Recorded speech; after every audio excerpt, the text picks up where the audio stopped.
Hello అందరికీ hi welcome to Kriparani blogs channel. ఈరోజు చేపల్ని ఎలా క్లీన్ చేయాలి, చేపల పులుసు ఎలా చేయాలో ఈ వీడియోలో చూపించబోతున్నాను. అయితే నేను చేపనైతే ఇలా చాకుతో క్లీన్ చేసుకున్నాను. పైన పులుసు తీసేసుకున్న తర్వాత సైడ్లు రెక్కలు ఉంటాయి కదా, వాటిని కట్ చేశాను.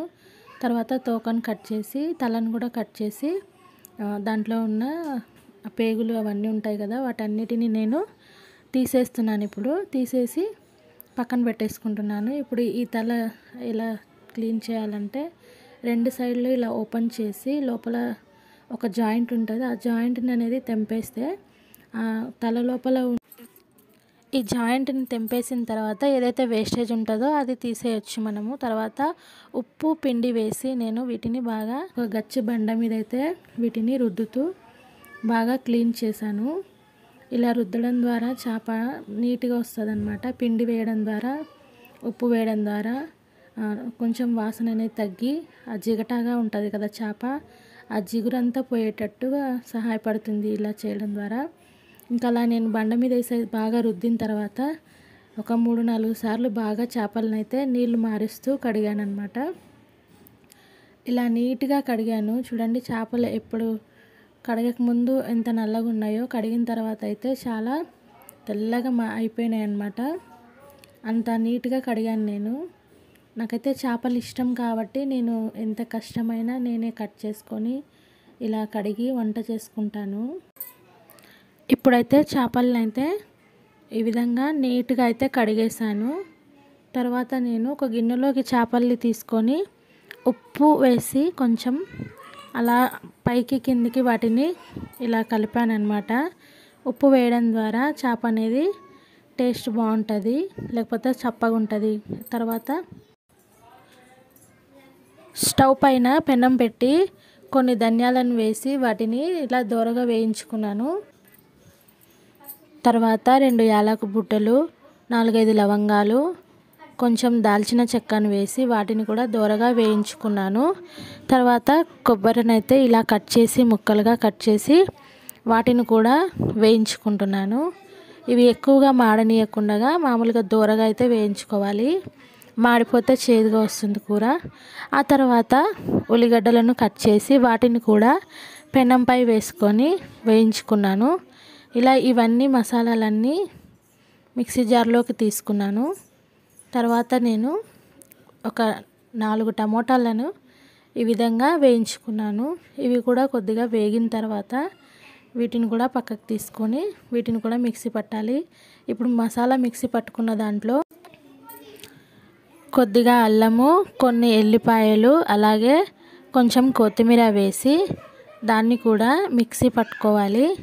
తర్వాత ఈ టమోటాలను, ఈ ఉల్లిగడ్డలను కూడా తీసుకొని దాంట్లోనే వేసి మిక్సీ పట్టుకోవాలి.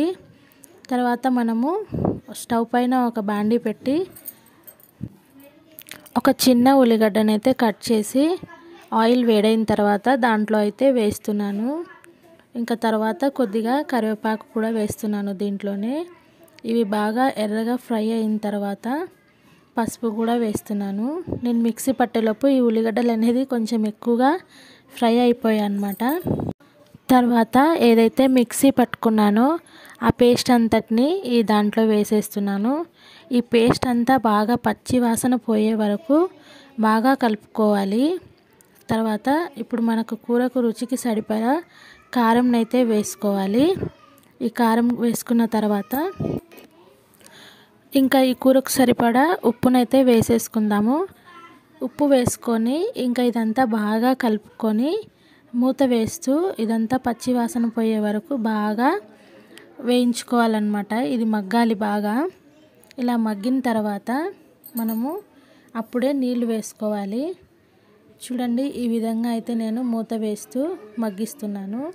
ఇలా మగ్గించిన తర్వాత మరి కొద్దిసేపు ఉన్న తర్వాత చింతపండునైతే దాంట్లో వేస్తున్నాను. ఇంకా నేను దీంట్లో చింతపండు పులుసు అయితే వేయడం లేదు, ఎందుకంటే పులుసు అయితే మొత్తం చింతపండు చారులాగా పుల్లగా ఉంటుంది అనేసి నేను ఆకులనే వేస్తున్నాను.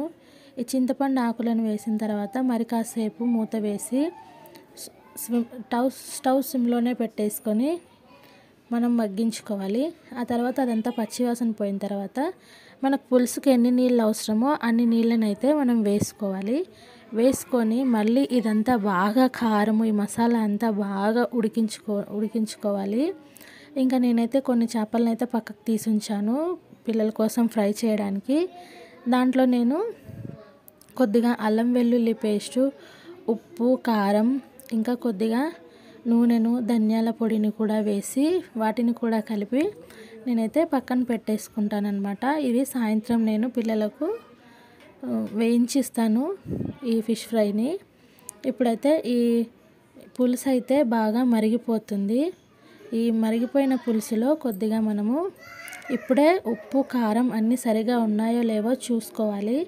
ఏమైనా తక్కువ పడితే ఇప్పుడే వేసేసుకోవాలి. చేపలు వేసిన తర్వాత ఉప్పు, కారం వేయడానికి రాదనమాట. అందుకనేసి ఈ చేపల పులుసులో ముందుగానే ఉప్పు, కారం చూసుకొని ఏమైనా తక్కువ ఉంటే వేసుకొని మరి కాసేపు మరిగించుకున్న తర్వాత ఇప్పుడైతే లాస్ట్లో ఇంకా చేపలను అయితే వేస్తున్నాను. కొత్తిమీర వేసి 2 నిమిషాలు ఉడికించుకుంటే ఎంతో టేస్టీ అయిన చేపల పులుసు ready. Thank you for watching.